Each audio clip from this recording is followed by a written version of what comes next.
Hey there everybody, it's Rarity here from inkybutterfly.com. Thank you so much for joining me again today for another card making video. We're featuring the Humble Home stamp set and coordinating punch today. Okay, so this is really sweet. This is a new product from the mini catalogue that I haven't yet had a chance to have a proper play with, but I know it's been really popular. To make these little cute houses, aren't they so sweet? And of course they feature on the front of the catalogue, so it was very well received by everybody. Sold lots and lots of these. So here's my card with this, doing something real super simple and with this neutral tone, bit of heat embossing in white there as well. So that's what we're going to be doing.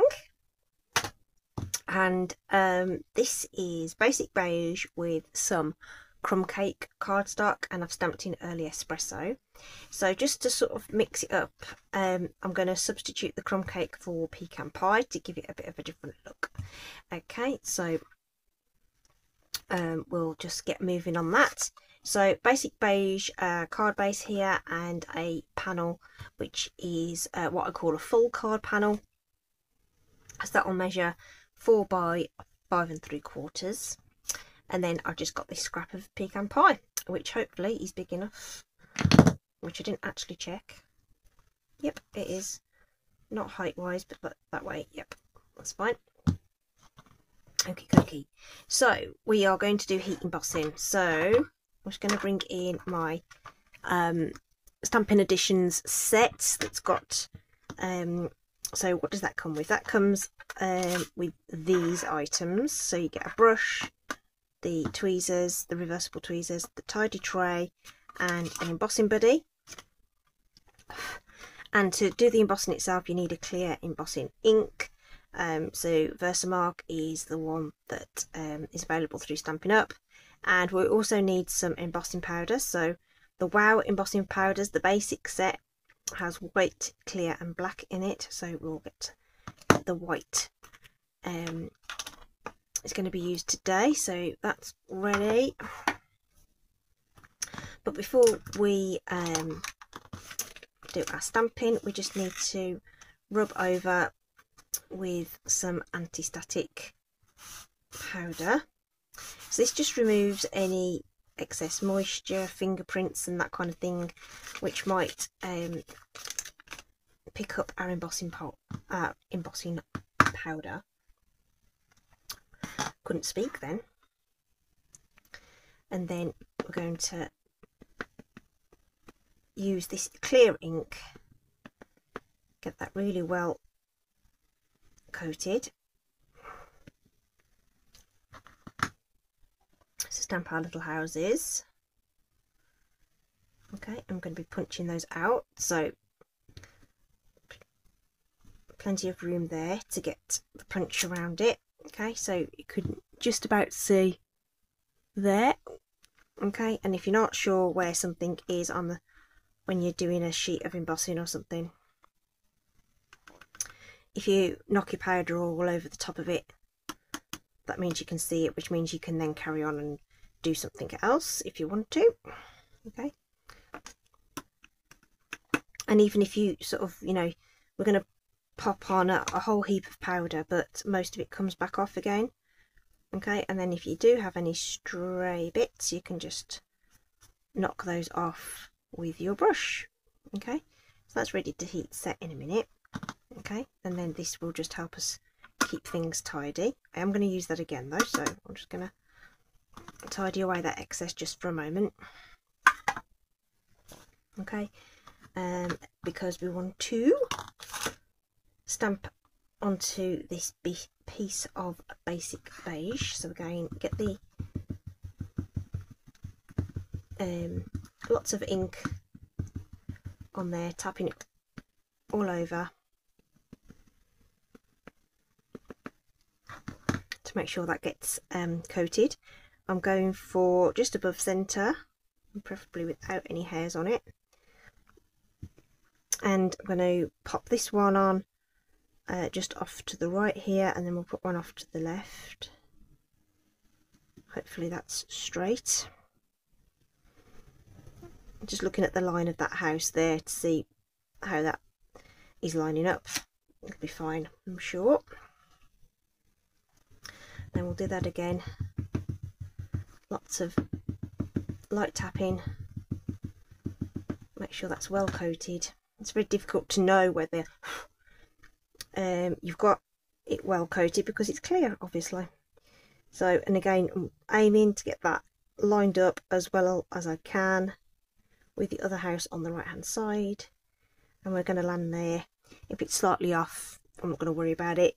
If you definitely want to have those lined up, I would suggest putting in a pencil line or something that you can use as a reference point. So yeah, that is slightly higher on the left, but I'm not going to worry about it.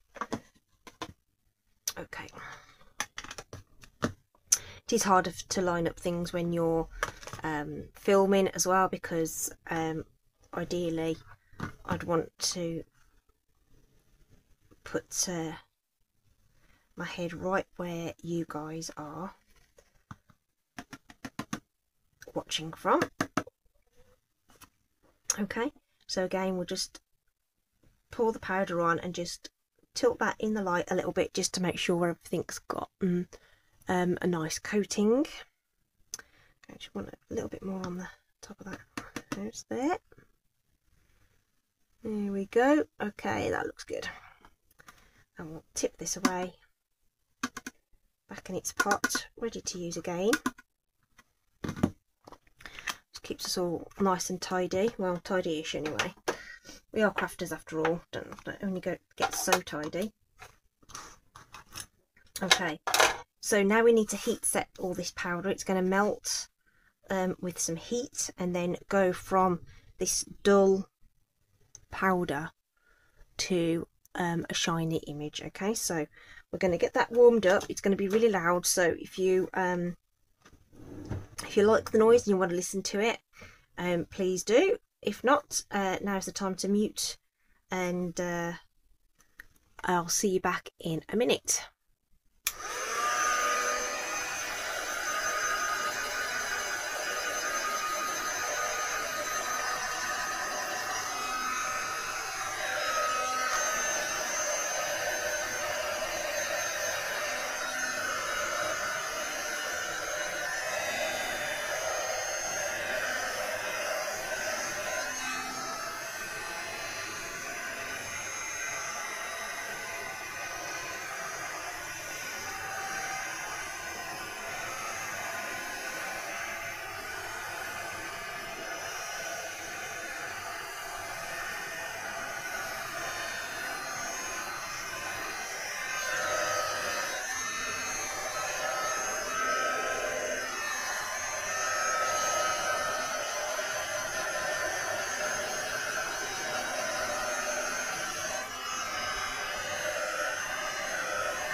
Okay, let's pop that back in its drawer. So the heat will warp the cardstock a little, and even when you do things in a tidy tray, somehow that powder goes everywhere. Okay, so like I say, it will warp your cardstock a little bit, but you know, we'll just make sure it's all nicely well tacked down when we do our when we layer it up.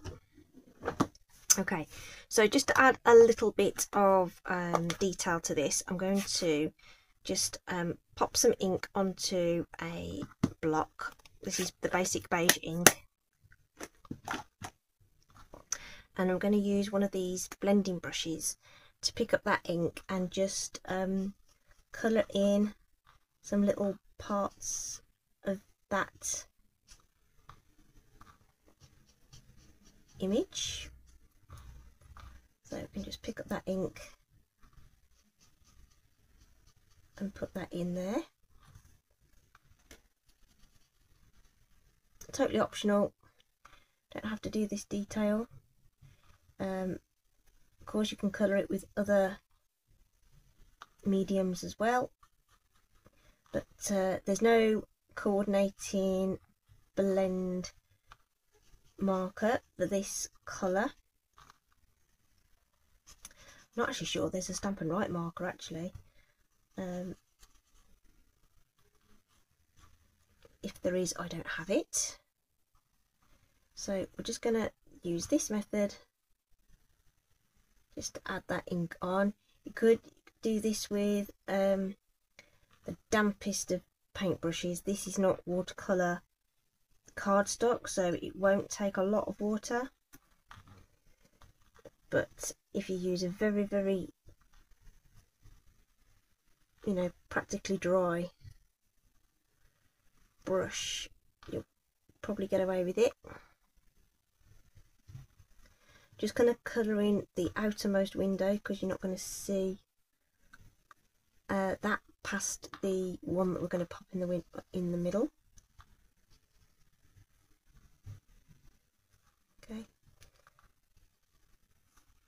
so just the merest bit of detail.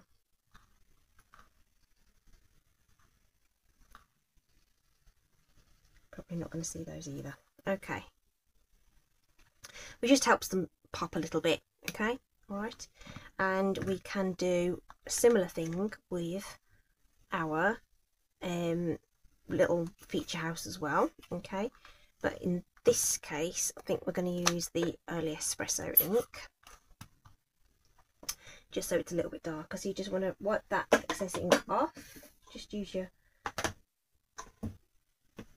buddy thing, your what's it called, Stampin' Chamois. Okay, and again we can just use one of these, don't want a lot, or you can use the Stampin' Up marker. Okay, so this is, like I say, totally optional element, but just thought it would just add a teensy bit of extra detail to the image, and that will, of course, it won't cover your embossing, it will resist it. But you can always check afterwards and just make sure, just give it a wipe with a cloth or a paper towel.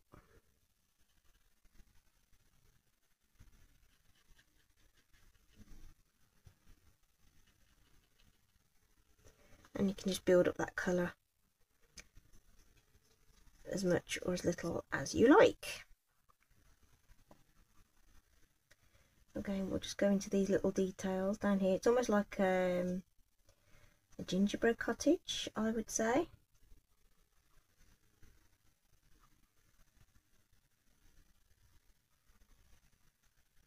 So you don't need a lot of ink at all if you're going to do this technique.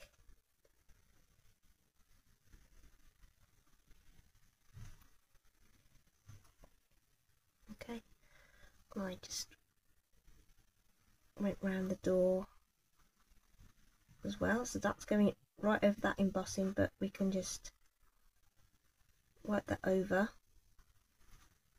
You're not going to see a lot of that anyway because our little wreath will go over the top. Okay, so that's just little teeny tiny details, but I think it just helps just give it a little bit more oomph, shall we say.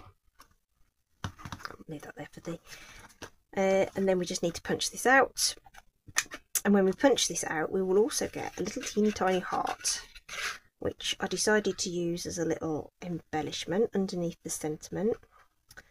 So we just line that up in the punch, just take your time and just get that as straight as you can with a nice even border around it. So you want to look at the peak of that roof definitely, and the corners of the house, I would say, and that probably should do it. Oh, my heart's going to cut off, so I'll have to cut another one. I didn't think about leaving room for the heart because it's only got half a heart, so but that's fine. We can just clip another one out from the excess there. There we go. Our little heart and our little house. Okay, so that is pretty much everything done already. So we'll start layering this up.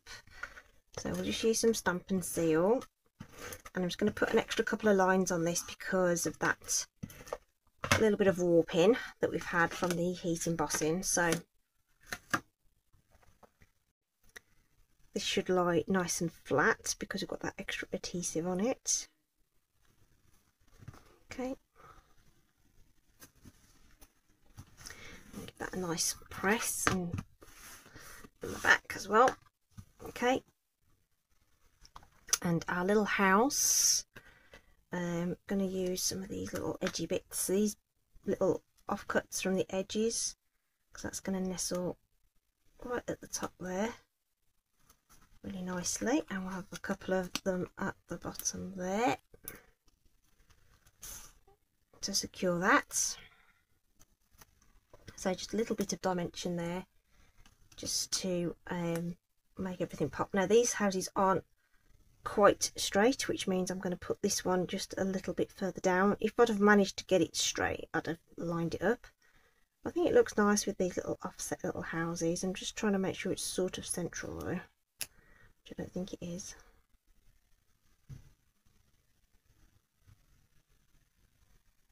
There, I think. Okay, and then our lovely sentiment, from your house to yours, from our house to yours rather, we can just pop in underneath.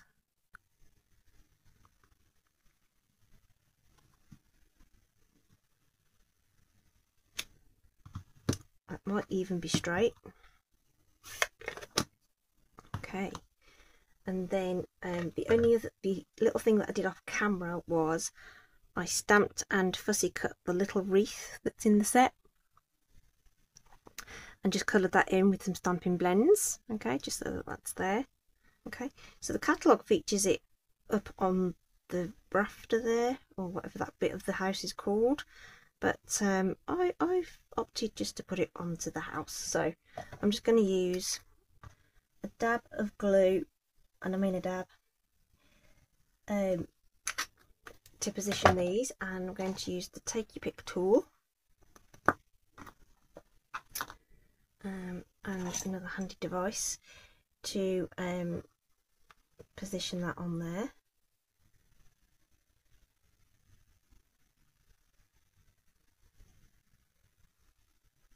It's really good for these little teeny tiny things.